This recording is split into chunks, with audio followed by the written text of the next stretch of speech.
Hey, it's Melissa from Kiwi Banana, and today I want to talk to you about single-use plastics in the Philippines. And I want to talk about this topic because I feel like it goes over some of the areas of, issues of, environment, ocean, animals, capitalism, poverty. And where I really wanted to start is obviously explaining what I mean by single-use plastics. And it's just sort of these things like this. I made the mistake of buying these when I shouldn't have. These are like a packet of noodles that's got packets of noodles. It's not necessary to have all that stuff wrapped in. And then there's like dishwashing liquid. No, not even dishwashing, it's soap powder for a washer, and it's all individually single use piece of plastic. And there's so much of it. You'll see it everywhere in the Philippines, especially if you visit smaller communities and a shop where your everyday Filipino would go to get some of their groceries. And I guess what I want to chuck out there is, the Philippines is the third largest polluter of plastics in the ocean, in the world at the moment.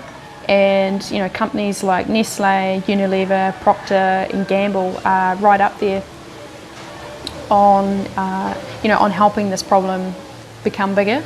They're some of the ones that are producing these types of products that are made into a small packet, and it's just for single use. And then once it's finished with, it's just chucked out and it ends up in the ocean. And it's kind of some of the term that some people would use is sachet economies.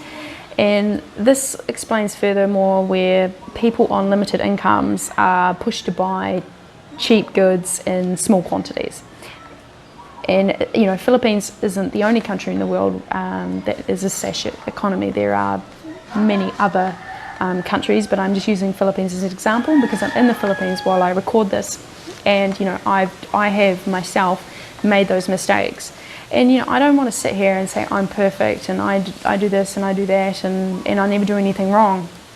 I want to hold myself accountable for making these mistakes and doing this.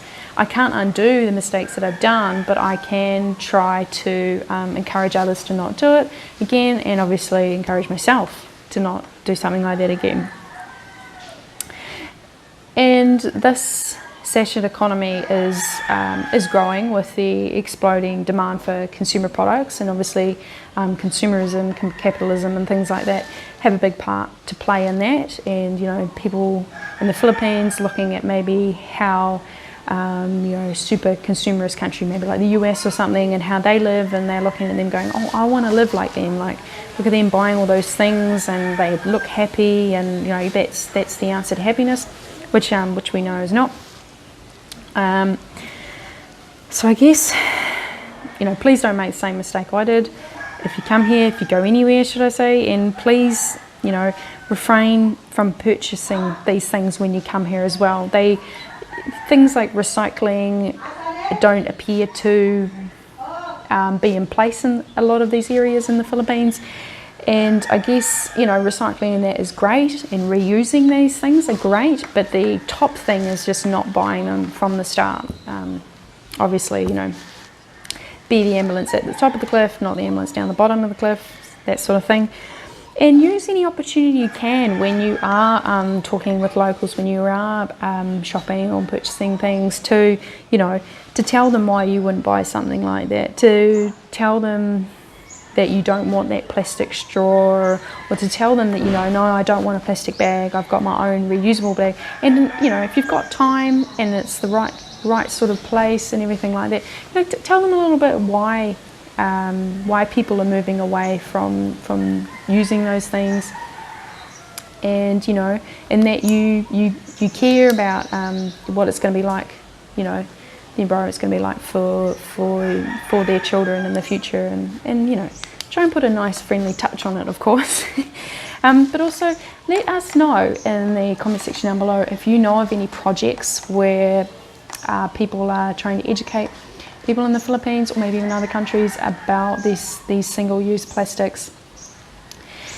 And, you know, or even also like cleaning projects as well, you know, picking up things like this from the ocean, from the shoreline, from just general areas where you will see, you know, massive piles of plastic just accumulating in the countryside or even in the city.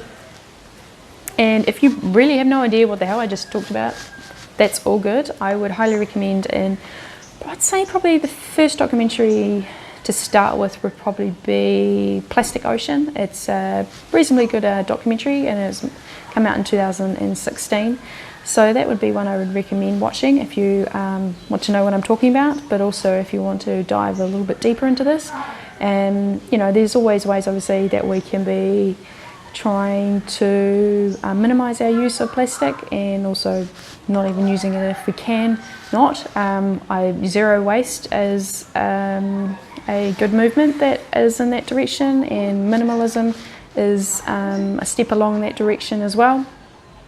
I have met even a few people while I've been travelling, and they are travellers as well themselves, who are trying to do, you know, they're definitely minimalist, and or they are into zero waste, and, you know, doing it at home can have some difficulties, but when you're travelling it adds another level of difficulty to it.